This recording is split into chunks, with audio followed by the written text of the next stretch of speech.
Binabantay ang tropical wave, isa na o dalawa na sila na ginawang invest low pressure area. Pero isa dito ang posibleng mas magiging active na low pressure area. Tatama ba ito o magiging banta pa rin ba sa bansa? Alamin. Recent El Nino Watch ngayong buwan nanatiling nasa neutral level pero patungo na ito sa minor El Nino. Tropical wave nagpapaulan pa rin sa ilang bahagi ng kanluran ng bansa, especially sa bahagi ng Palawan. Nalalabi ng Eastern Visayas at Mindanao, magiging maulap pa rin at asahan ang localized thunderstorms maging sa Southern Luzon. Metro Manila at Extreme Northern Luzon, posibleng magkaroon na rin ng mga isolated rain showers dahil sa bahagyang pagbaba ng frontal system.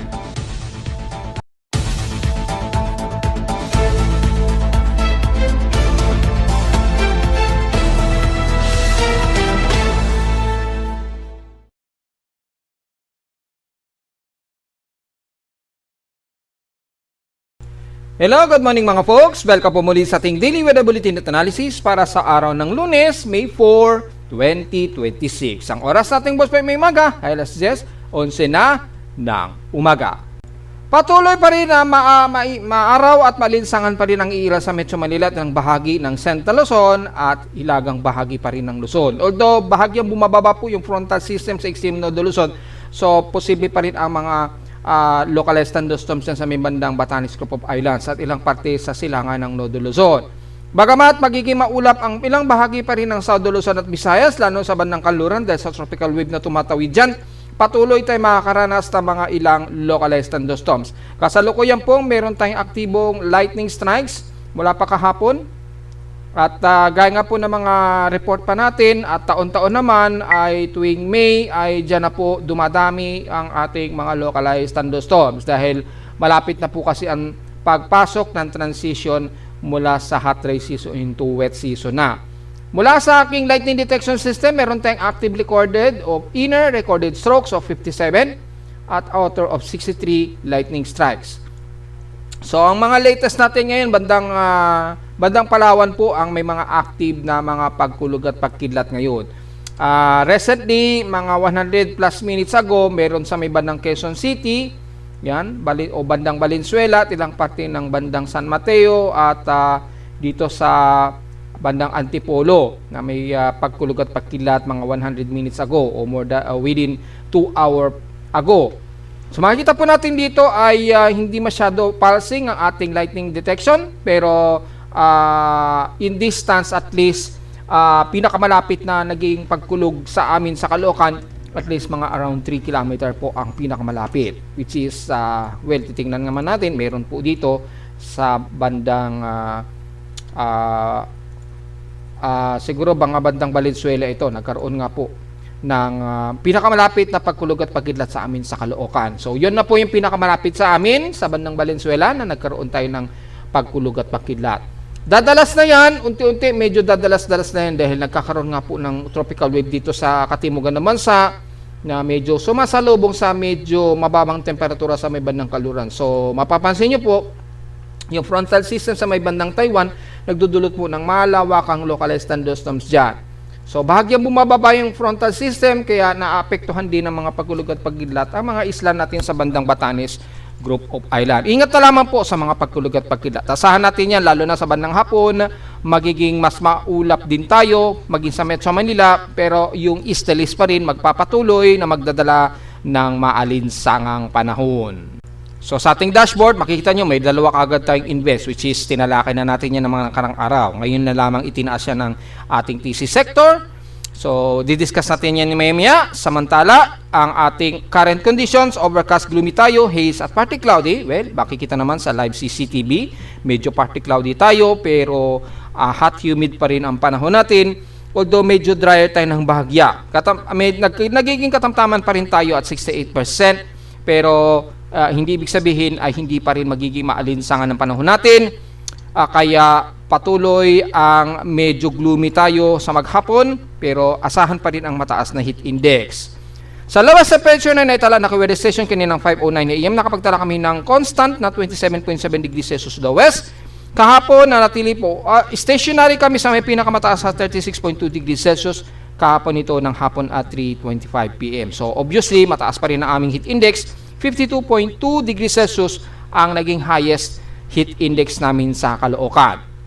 Mula naman sa ating heat index nationwide, mula sa aking instrumentation reading, kasalukuyan 40.7 degrees Celsius ang stream quotient heat index sa amin dito sa Caloocan. So, mataas na kaagad.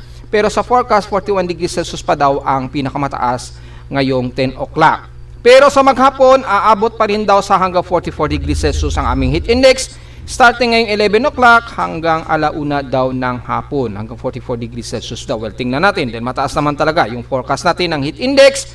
Mula sa data feed naman ni Pag-asa kahapon, sa kanilang init factor kahapon ay ang pinakamataas din sa kanila, pumalo ng 44 degrees Celsius. Nangunguna nga ang Dagupan sa Pangasinan, well, very obvious naman, at ang Apari, Cagayan. Yan, mataas ang kanilang heat index, pinakamataas 44. The rest, puro 43 degrees Celsius na po ang mga pangalawa nila na highest heat index dito. Yan, April 3, so yan, mga 43 degrees Celsius, kabilang na po ang bandang Ilocos Norte. Yan, at dito sa may bandang San Jose Occidental, Mindoro, yan.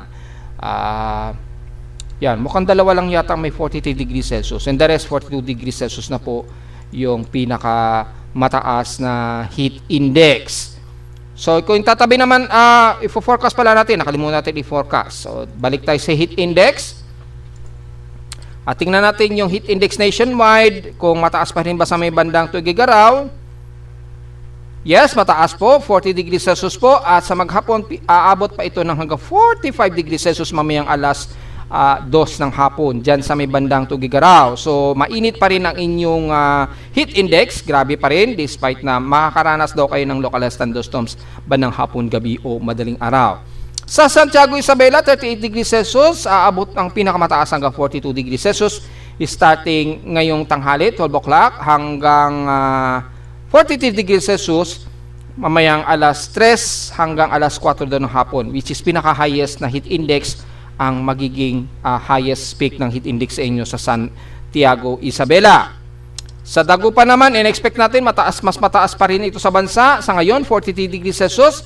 Pero sa maghapon, aabot daw ito hanggang 46 degrees Celsius mamayang 1:00 hanggang alas 3 daw ng hapon. So, grabe pa rin talaga ang init. Sa Central Luzon, sa Tarlac, ay 42 degrees Celsius. Pero sa maghapon, aabot daw sa mas mataas pa na 47 degrees Celsius mamayang 1:00 hanggang alas 2 ng hapon. So, iwasan pa rin natin magbilad ng masyado at mag-dehydrate dyan sa bandang Pangasinan at Tarlac sa Central Luzon. Kayo pa rin ang nangunguna sa may pinakamataasang forecast ng heat index.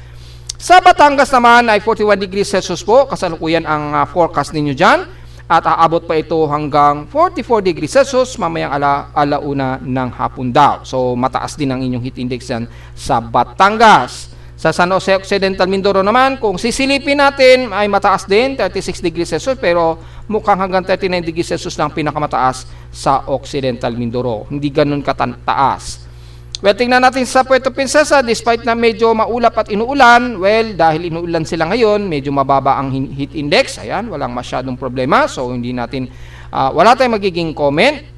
Sa Cebu naman ay 37 degrees Celsius at papalo ito hanggang 41 degrees Celsius mamayang 1:00 hanggang alas 2 daw ng hapon. So magiging mataas pa rin ang heat index ninyo. Although hindi ganoon katindi, hindi kagaya sa Central Luzon. Sa Mindanao naman ay 37 degrees Celsius at mukhang hindi aabot ng 40 degrees Celsius ang highest nila sa maghapon. So wala tayong magiging problema. Although mataas pa rin yan, huwag pa rin baliwalain mga folks. At sa Zamboanga Peninsula ay hanggang 38 degrees Celsius lang ata ang pinakamataas ninyo sa maghapon.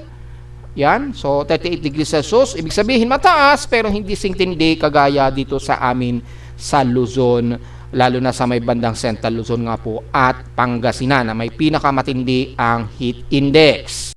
Kung tatabi naman natin sa PX Extremes, in past 24 hours nangunguna ang Tuguegarao pa rin sa may pinaka-highest air temperature na 39.3 degrees Celsius. Grabe hindi na to normal Grabe, 39.3 degrees Celsius. Akala ko Caloocan lang ang umaabot sa ganyang kataas ang air temperature. Yan. Dito rin pala sa Tuguegarao. So, yung data niyan, mula rin kay Pag-asa yan. Wala namang ibang pwedeng pagkunan yan. So, ang Tuguegarao, 39.3 degrees Celsius. Grabe ang air temperature. So halos sa pumapangalawa o pangatlo lamang kami sa pinaka-highest sa 36.2 degrees Celsius lamang. Grabe no, sa Tuguegarao, grabeng init yan no. So iwas na lang masyado. Well, tingnan po natin yung pinaka-detail nga kung alin yung mga matataas mula kay Tuguegarao, 39 degrees Celsius, grabe o mas napakadelikado. Pumangalawa ang Clark Air Base na may 37.3 degrees Celsius at pangatlo sa Subic Bay, 36 degrees Celsius po. Sa NAIA ay 35.9 degrees Celsius. Grabe init ano mga folks. Oh. Pumapalo ng halos 37 to 37 degrees Celsius. So lumalabas po parang pangwalo lang yata kami kasi 36 hindi. Pumapang-apat kami kasi nasa 36.2 degrees Celsius kami. So lumalabas pumapang-apat kami sa Caloocan. So nangunguna ang Tuguegarao, then NAIA, yan, tsaka yung sa may bandang Central Luzon at pumapang-apat lang kami sa Caloocan na may 36 degrees Celsius. Grabing init po kahapon mga folks. Sa lowest temperature naman sa Baguio ay almost stationary at 17.6 degrees Celsius po lowest. At sa Inulan, patuloy sa grabing ulan ang buo sa hinatuan. So sana all inuulan. 75 millimeters ang total rainfall at wala pa rin kaming kahit isang inulan na na-record dito sa Caloocan. So nakakalungkot lang. Hindi kagayang nung last season, at least meron kaming total of 63 millimeters for the month of May. Yan. So mula nung April, wala kaming naging total rainfall. Meron siguro, double check natin ha mga folks para hindi tayo magkamali. Well, meron tayong recorded of NOAA climate reports. April. So, yung rainfall, ayun, meron. April, meron. 1.8 saka 1.3. So, meron kaming 3 millimeters lang na total rainfall last month. Yan. 3 millimeter lang. March, total rainfall, meron din. So, meron kaming 9.4. So, April, meron 3 millimeters. Ngayong May ay so far wala. So, pinaka-konti 3 millimeter lang ang naging total rainfall pala namin noong April. So, halos wala po talaga. And then, ngayong month ay wala rin talaga kaming naging total rainfall. 3 mm lang, halos ambon lang ang naging pag-ulan namin last month. So parang wala lang din o halos wala. So ganun din ngayong month, wala pa rin kaming na-record na total rainfall, pero yung seasonal namin, at least average namin hanggang 200 mm yung total rainfall. So dito dapat ulanin na kami. Kasi dito is last May, recorded average namin at least nasa 200 mm daw. So double check natin history kung meron pa rin kaming naging pag-record ng month of May last year. So matche-check yan dito po. Yan. So last year, month of May, meron kaming 13 mm na ulan, 9.4. So meron na kaming naging pag-ulan dito for the month of May, Para sa pinaka-detailed records, gamitin natin ng station records. Last year, 2025, yan. Yung rain, 2025 dapat ang i-load. Ayan, so May, meron kaming total of 206 millimeters last year. Yan, 206 millimeters. Yan, nagkaroon kami ng malakas na ulan. Nagsimula kaming buhusan ng malakas na ulan, May 2. May 2 pa lang inulan na kami. Then May 4 inulan kami. Last year po ito and then May 6 and then May 7, yan inuulan-ulan na kami niyan. And then nagkaroon kami ng malakas-lakas na pag-ulan starting May 12 hanggang May 14. Yan. Kaya nagkaroon kami ng halos 200 millimeters total rainfall. Ito malakas yung buhos ng pagdating ng May 12 tsaka May 13. So, tingnan natin. 2024, inulan din pa kami nung May. Meron kaming total of 233 total rainfall. May din ito. Ayun, So, tingnan natin ngayong taon kung uulanin din kami. Kasi last year, halos 3 millimeters lamang ang total. Ayun, So, total recorded 1.223 meters. Base yan sa huling record. Pero 1.2 yung pinaka-average o halos wala. O 3 millimeters lamang ang halos naging total rainfall sa amin. O totally parang wala din. Oh. Wala kaming pag-ulan ng month of April. Yan. Ambon-ambon lang yan nung pumalo sa 1 mm. So halos hindi namin ramdam yung ulan last month. And then tingnan natin this month kung magiging ganun din ba ang maranasan. Uulanin na ba kami ng malakas dito sa Caloocan? Well, malalaman natin. Since El Nino tayo, well, baka ulanin kami pero malamang mas mababa, hindi kagaya last year. So, merong 75 mm ang total rainfall sa Hinatuan at ang maximum average sustained wind ang Eastern Samar pa rin sa may bandang Gian at 18.9 km per hour. Pero sa amin, in one average, 4.4 km per hour lamang ang bugso na o maximum sustained wind namin dito o average wind speed sa Caloocan. Ayan. Tapos, ang ating outside humidity ay 68%. Alanganin ito na moderate to dry. Bumaba ng 1% since last hour. Mataas ang atmospheric pressure natin at 1,010 hectopascals and steady ito since last hour. At maximum high tide po tayo ngayon. So, mataas ang ating sea level pero at least mga 1 meter ang taas nito. Ingat na lamang po, lalo na sa silangang bahagi po ng bansa natin. Malakas po ang bugso ng hangin dyan, magdudulot pa ng medyo mataas na swelling, lalo na sa mga taga Siargao po. So, maganda yan sa mga nag-surfing ngayon dyan sa Siargao. Yan. Mga professional naman yung mga nag-surfing dyan. So, alam naman po nila siguro ang gagawin nila, kung nga professional naman sila. So, sa atin namang space weather, dahil meron tayong unsettled, base sa atin dito, wala namang latest alert pero hanggang unsettled daw to active ang ating KP index so far. So, mababa ang ating solar radiation, 5% at medyo mababa ang ating radio blackout probability at 40% in 3 days. So, walang masyadong tayong ganap kay Haring Araw. Yan, pero medyo may mga clustered tayo ng sunspot kay Haring Araw na nakatutok AR4431 at AR4429. So at least may idea tayo at bahagya pong malaki ang ating sunspot number at 138.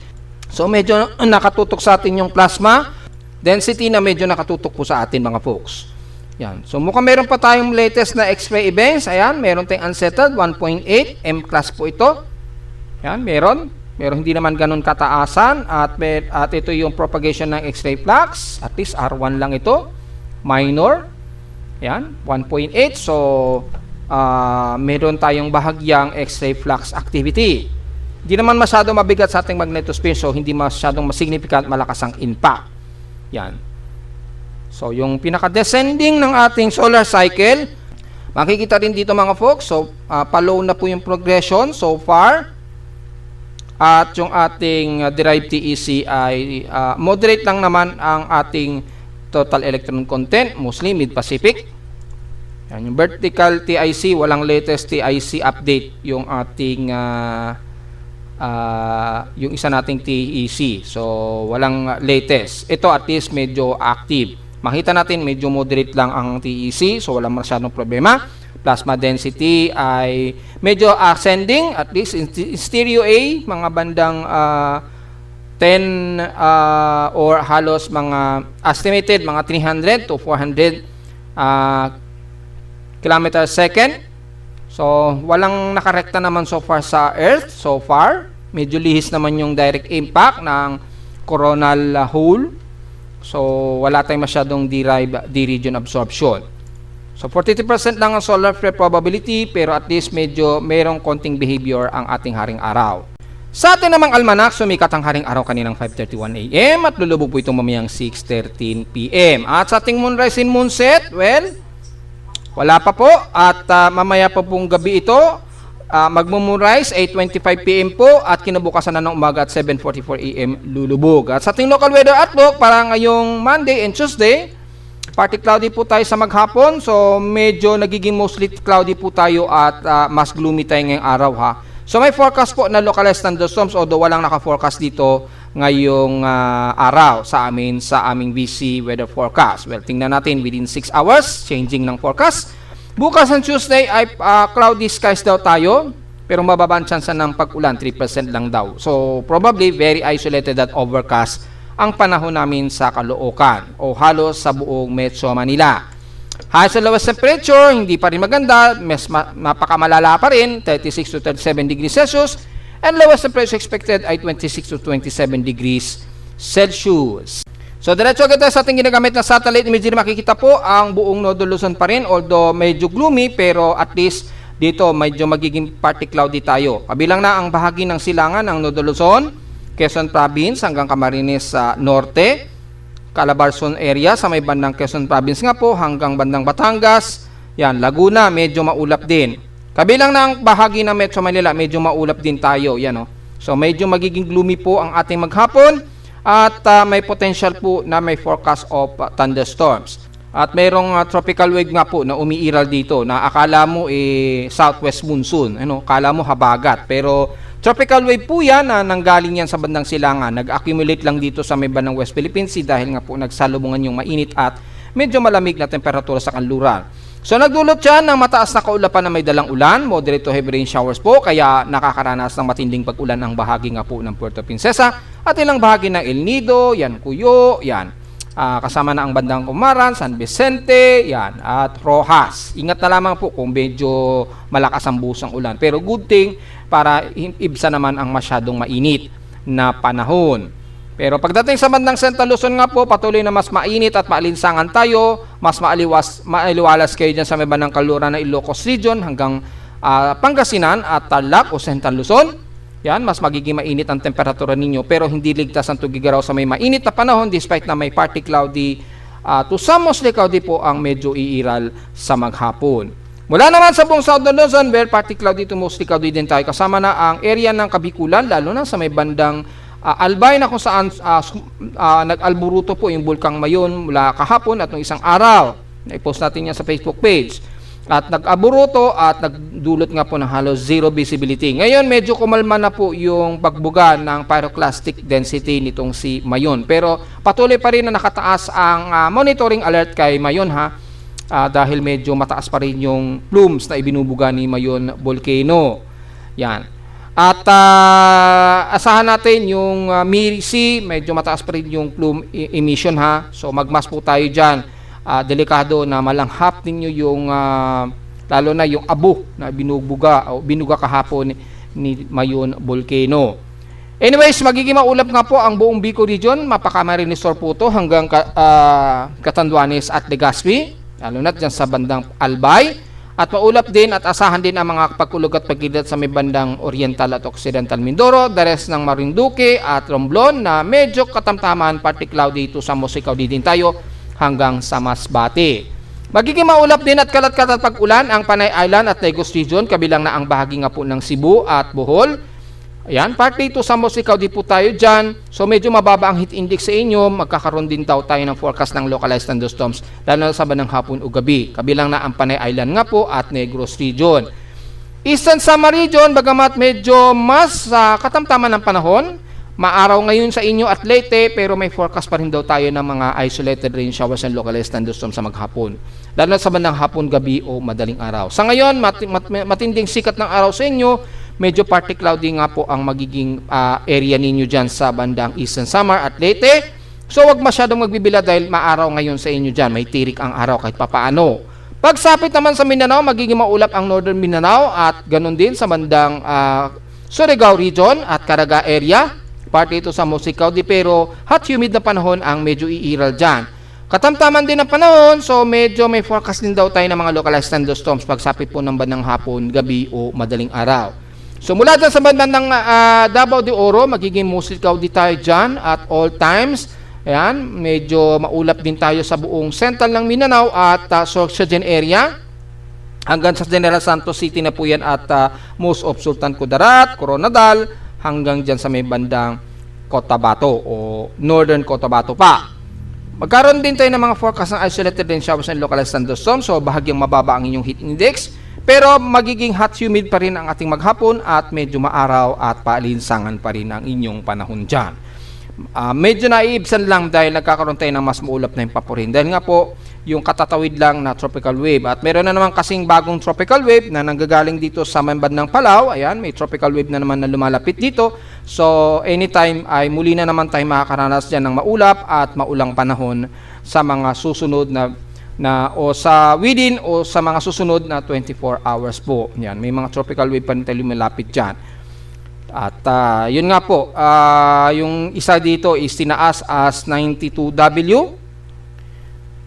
Tinaas yata ito as 92W. So, yung kanyang convectivity, although bahagyan nakikitaan, pero less likely itong magiging aktibong low pressure area. Hindi kagaya ni 90TW ay nagkakaroon ng convection. Yan, medyo tanaw na tanaw po yung convection dito, which is tatalakayin natin yan sa susunod na video plate. Yan, mataas po yung water vapor sa may bandang Visayas po at most of western sections ng Visayas at Mindanao. Kaya nakakaranas kayo ngayon dyan ng maulap at maulang panahon ngayong araw po ha. Hindi kagaya sa Luzon, halos drier pa rin tayo dyan. Ayun, no? Kasi yung high pressure area, o yung ridge o yung pinaka-ridge of high pressure area na natiling mataas pa rin dito sa bahagi pa rin ng Eastern Japan. Ayan, mataas po yung high pressure ridge dyan at yung frontal system nagko-converge dito. Yan, yung area dito nagkakaroon ng butas ng subtropical ridge po. Kaya usually kapag may mabubuong low pressure area dyan, typically medyo pakanluran ang magiging kilos niya. Depende sa driving po ng environmental steering environment which is tatalakayin naman natin sa susunod na video part. So dito tayo sa ating computer generated tropical cyclone sector. Dalawa po yung ating bagong invest na minabantaan. Although tropical wave itong most likely itong C92W na kumikilos ngayon dito pakanluran na sa loob siguro ng 48 hours. Magdadala lamang yan ng mga pag-ulan dito sa Eastern Visayas at Mindanao na naman. So medyo good thing, hindi naman ganun kalala o kakapalan yung ulap na dala nitong C92W. So, posibleng ma-dissolve din kagad dito kagaya ni 91W pero watch out pagdating kay 93W. Ito, posibleng magiging mas aktibo ito. Then, meron nga po nakitaan nga po na convection itong si 93W. Tingnan natin yung himawari kung latest na ba. Latest na ba yung satellite imagery? Hindi latest. Hindi gumagana yung NOAA, himawari ng geostationary satellite. So, ano nangyayari? Bakit hindi ngayon updated yung himawari ng geostationary satellite? So, wala tayong update satellite imagery dito. Yan. Pero meron tayong backup. Yung tinatawag natin na field-proof data, i-click nyo lamang po. Ito mas latest kasi yung satellite imagery galing mismo kay Pag-asa. So, dito makikita natin na yung kaula pa sa may bangkal kanluran, ito po yung tropical wave at itong C92W, makikita natin very less likely po yung pinaka-convection. Hindi kagaya ni 93W, medyo mas mataas yung upward low convection niya. Yan, medyo nakikita siya ng upward low. At depende sa magiging environmental steering kung ito ay maaring kumilos pakanluran or magno-northwestward ito. Pwede kasing mag-northwestward dyan, gumanyan, mag-recurve. So, napakahilaw pa ng forecast nito. Yan. Pwedeng matangay yan dito, aangat, and then biglang magwe-westward ito. So, maraming mga senaryo ang lumalabas ngayon sa environmental steering environment itong dalawang invest nito. Dahil, papakita ko sa inyo yung environmental steering yan, kung bakit posibleng magkanluran po yan. At posibleng hindi matuloy po. Depende sa galaw po ng ridge of high pressure area dito sa may bandang hilagang silangan ng Nodo Luzon po. Sa ngayon, ito po yung kasalukuyang location. Si 92W, activate natin yung ruler. Mula sa eastern part ng Mindanao, naisukat na natin ito kanina, pero isukat uli natin, layong 1,341. Estimated nito mula sa gitna. Sa labas ito ng PAR, sa silangan ng Mindanao po. Yan po yung layo niya at ito namang nasa may bandang southeast of Guam, mas malayo. Estimated na layo nito ay nasa layong 2,770 km east ito ng Mindanao sa labas ng Philippine Area of Responsibility. So, yun po yung layo nila sa ngayon as of 8 o'clock AM na po. Yan, yung pinost natin pang 2 o'clock AM yung kanina. Ngayon, nag-update na siya for 8 o'clock AM.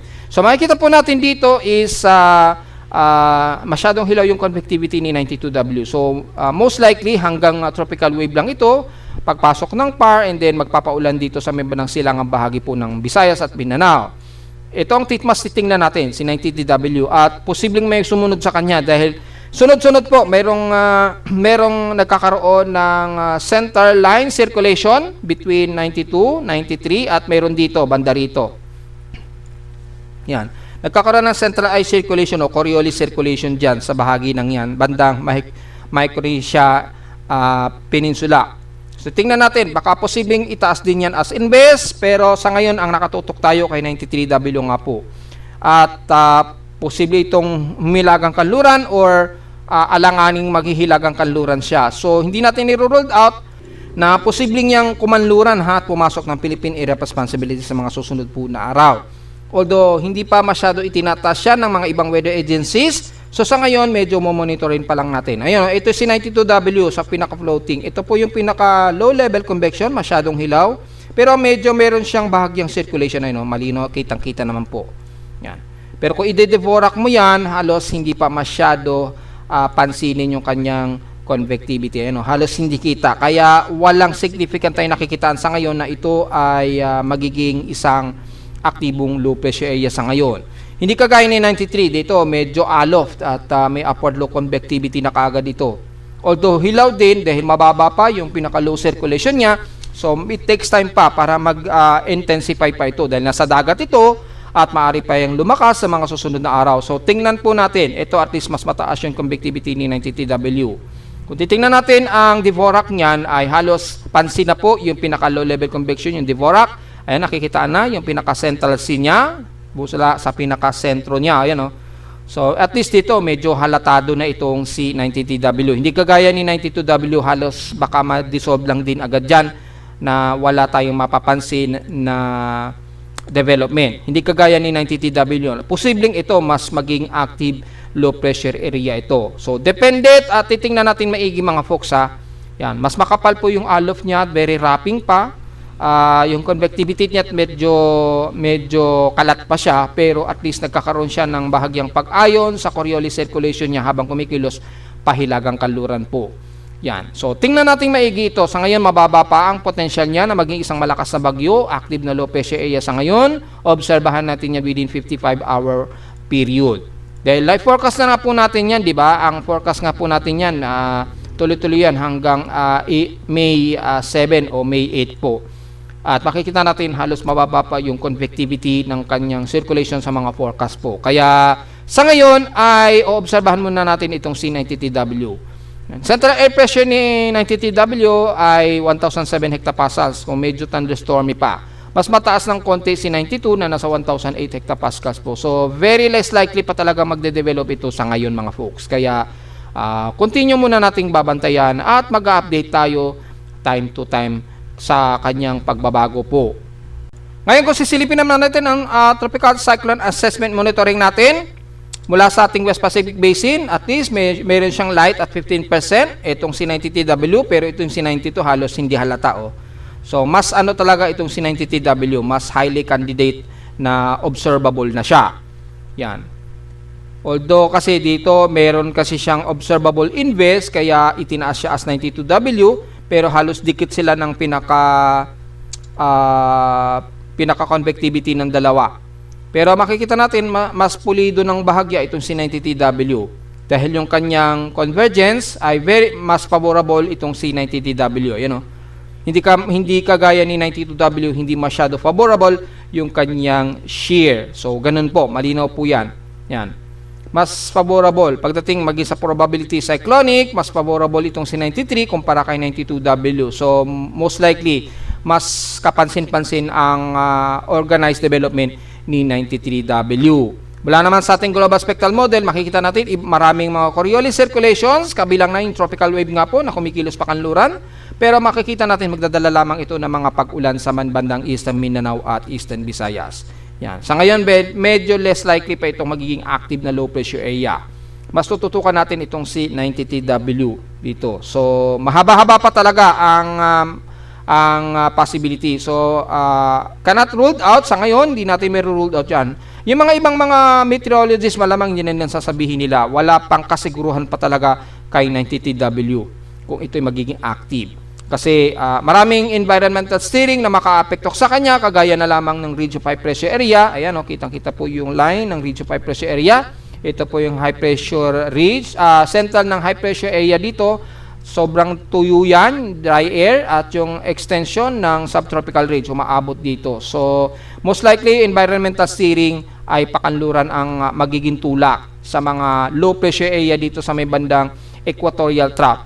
Yan, yung mga area na yung mga equatorial trough kasi yung mga yan. Ituturing natin ng mga equatorial trough dahil halos malapit siya sa equator. So yung trough system na nakikita natin dito malapit sa equator ay may tatawag na natin as equatorial trough. Yan. So mula sa pinaka means yung kanyang steering environment, una silipin natin yung pinaka-convergence.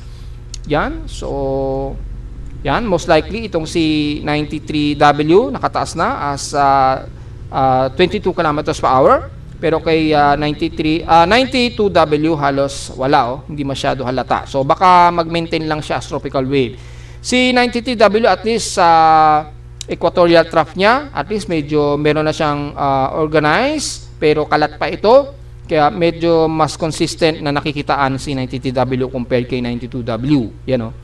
So meron na siyang 22 kilometers at yung kanya environmental steering environment, yan, kung makikita nyo po, ito po yung dry air dulot ng central ng high pressure at ito po yung pinaka-range of high pressure area. Yan, yung subtropical range na yan. Yan, yung mga range na yan, umaabot yan dito sa bahagi ng northeastern Luzon, yung subtropical range. So mapapansin natin, halos pakanluran po nagiging galaw ng environmental steering. Sa anumang low pressure area na mabubuo. So may posibilidad na makalapit pa rin ng PAR itong si 93W po. Yan. Depende po sa magiging galaw nito ha. Baka biglang mawala yan.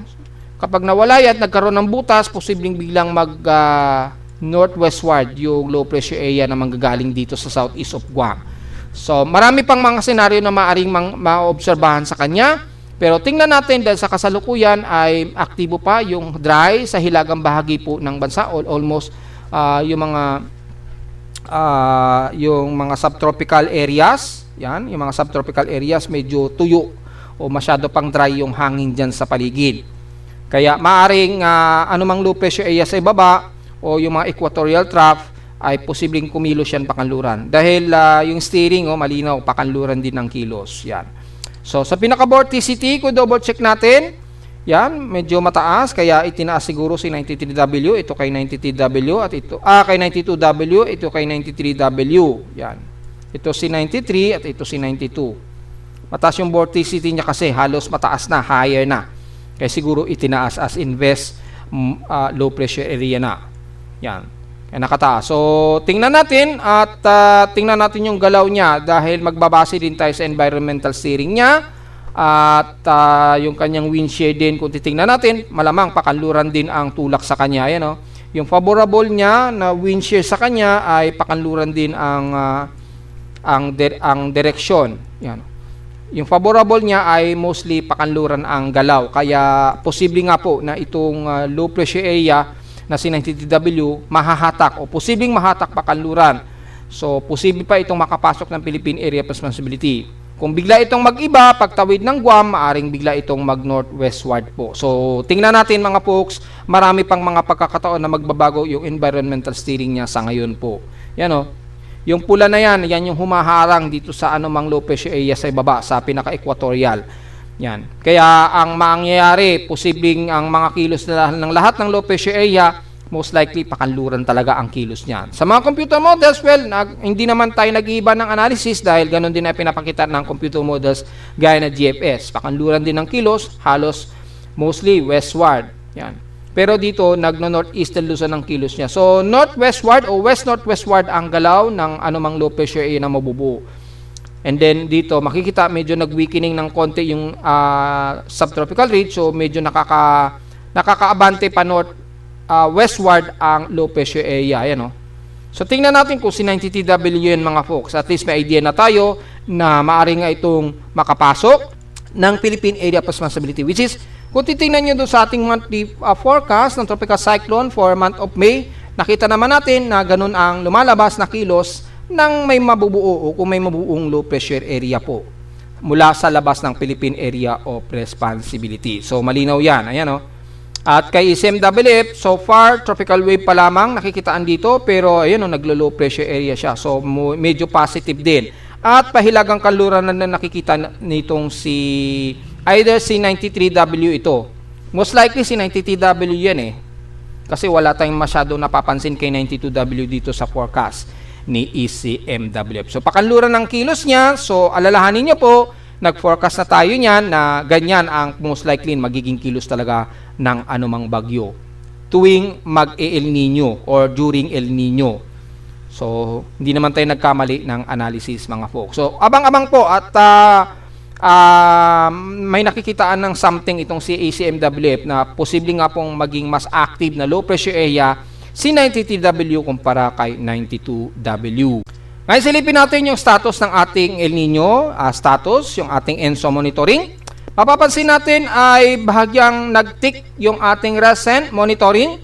Although under neutral pa rin siya dahil kung titingnan natin yung latest data, 0.36 degrees Celsius po yung sea surface temperature niya. So hindi pa rin siya pasok sa minor El Nino, pero yung trajectory ng kanyang data o yung trajectory ng kanyang sea surface temperature, papunta na siya sa El Nino talaga. Yan. Yan. Patungo na siya sa El Nino, pero sa ngayon, nanatili pa rin pong neutral po.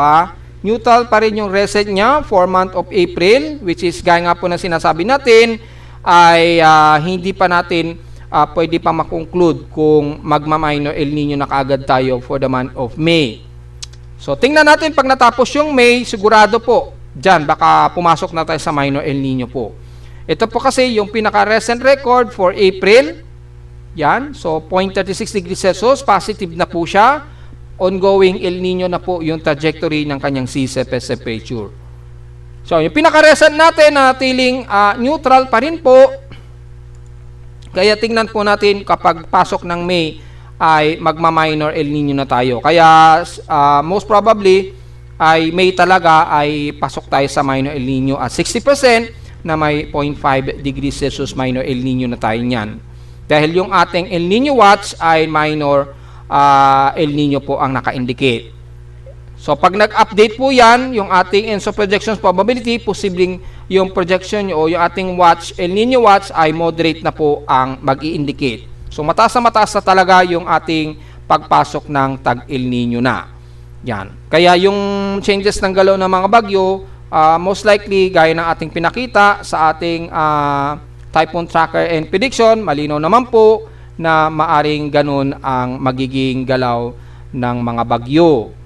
Yan. So makikita nyo naman po, i-filter natin during El Nino siguro.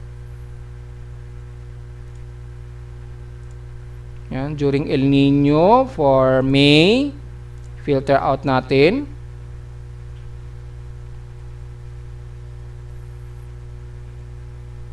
Yan, so makita naman po natin. Malinaw naman dito, ang most probably, ang galaw ng mga low pressure area, manggagaling dito sa southeast of Guam, mapapansin natin, pa west-northwestward, most likely ang nagiging kilos. At isa sa dalawa dito, posibleng magiging mas malakas na bagyo siya. So, tututukan natin ito maigi. O posibleng mas mataas ng konti and then maaring mag-recurve. So, marami pang senaryo. Or pwede namang mag-northwestward kagad at mag-recurve. Yan. Yan. Ganyan yung mga possible na galaw nito. Yan. At least mga isa hanggang dalawa talaga na bagyo. O, malinaw naman po yung ating pinapakita nito mga folks. Ito, super typhoon pa nga ito. Yan. Ito rin, super typhoon din ito. Yan, Bagyong Mawar, 2023 pa Bagyong Mawar, na ba yung local name niyan? Si Bagyong Betty. Yan, Bagyong Betty. Super Typhoon Betty. Umabot sa pagiging super typhoon siya. Ayan, Super Typhoon Betty. Buti na lang, hindi ito naglandfall. Lumapit lang siya sa Northern Luzon, pero lumihis din. Yan. So, yun po at least may idea na tayo sa magiging galaw ng bagyo during El Nino phenomenon. Samantala sa Lord Lindol, medyo nireset natin yung ating earthquake dahil kahapon kasi ilang beses na nagkaroon ng problema sa kuryente, nagkaroon ng fluctuation yung kuryente namin. So nagkaroon tuloy ng problema ang aking seismograph. Yung kanyang data, hindi tuloy naging proper ang pag-recording niya. Ang ginawa ko na lamang, nireset ko na lamang yung record niya kahapon. Yan. Pero nakita ko naman mula kahapon, wala namang masyadong aktibong earthquake na na-record. So okay lamang at walang masyadong concern o walang masyadong issue. So far ay mula sa data feed ni PHIVOLCS, mula kanina madaling araw ay wala naman masyadong magnitude 4 na naitala tayo so far. Pero marami na kagad yung mga registered earthquake. Yan, tingnan natin kung naihiwalay na ba ni PHIVOLCS yung month of May tsaka April. Hopefully, na-separate na po niya. Sa International Seismic Network, wala rin masyadong aktibo o malalakas na lindol so far. Yan. At yung mga lindol natin. sa Pilipinas. Mukhang hindi pa yata nahihiwalay yung May tsaka yung April. So double check natin, sana nahiwalay na po gamit ang ating historical earthquake data. Yung month of May, sana nahiwalay na. Mukhang hindi pa nahihiwalay ni PHIVOLCS, so hindi pa natin mabibilang ng matino. Yan. Pero nasa 1,116 daw yung total, so isusubtract natin. Ibig sabihin lumalabas, mahigit sa 100 na po yung total earthquakes natin.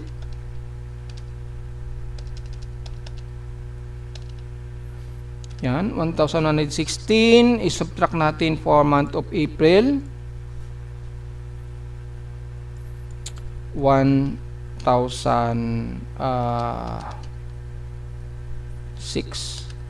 So, nasa total of 110 na po yung earthquakes natin, ha. Pero hindi pa natin ma-determine kung ilan po yung mga magnitude 4 sa ngayon. Antayin natin ma-separate po ni PHIVOLCS yung data nila between April tsaka May 2026. Pag nag-separate yan, automatic masosort yan ng aking webpage yung record ng pang-April tsaka ng May. Hindi pa kasi nakahiwalay mga folks. Pero at least nasa 110 na po yung total earthquakes natin sa ngayon. Yun lang po yung total earthquake pa. So medyo konti pa lang naman folks, at yung status nga po sa vulkan, silipin natin yung huling record ni Mayon Volcano. Yan nga po, mayroong 5 volcanic at mandami 411 rockfall events at 4 na pyroclastic density yung ibinuga ni Mayon mula nung isang araw po. Kaya ang kapal siguro ng kanyang SO2. Pero yung reading ni PHIVOLCS as of May 3 ay 1,829 tons a day. Bakit ang baba? Pero ang kapal ng binuga na plumes nung isang araw tsaka kahapon. No, idea po tayo, yan po yung reading ni PHIVOLCS, so wala po susundin po natin dahil official naman yung reading nila. Yun lamang po magiging pagbabasehan natin.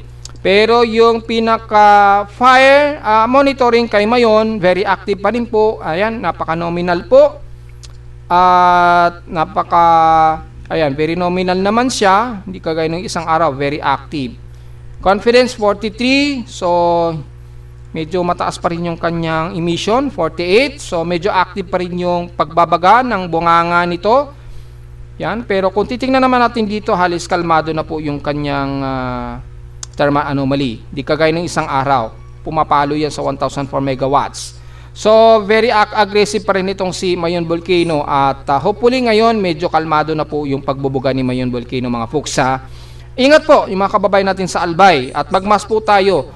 Ang daming mga kababayan natin, nakita ko yung mga picture para silang naging espasol tuloy, pati yung mga tirahan nila nagmukhang espasol dahil natabunan ng abo ang halos yung mga pananim nila, pati yung mga kabahayan at yung mga ibang kababayan natin malapit sa paligid ng bulkang Mayon, halos nagmukha po silang espasol dahil sa grabe po ng abo na ibinuga ni Mayon mula kahapon at nung isang araw. At narito naman natin 3-day weather forecast para sa araw ng Lunes, May 4, 2026.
At hanggang dito na lang po ating Daily Weather Bulletin at Analysis para sa araw ng Lunes, May 4, 2026. Huwag pong kalilimutan na mag-like, share, subscribe po sa ating YouTube channel at visit lamang sa ating website at www.pimoweather.com para sa iba pang detalye na gusto niyo malaman na hindi natin isama ngayong magtatanghali na sa ating report.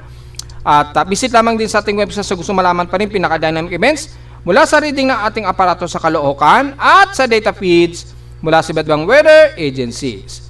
Maraming salamat po mga folks at magandang araw po sa ating lahat.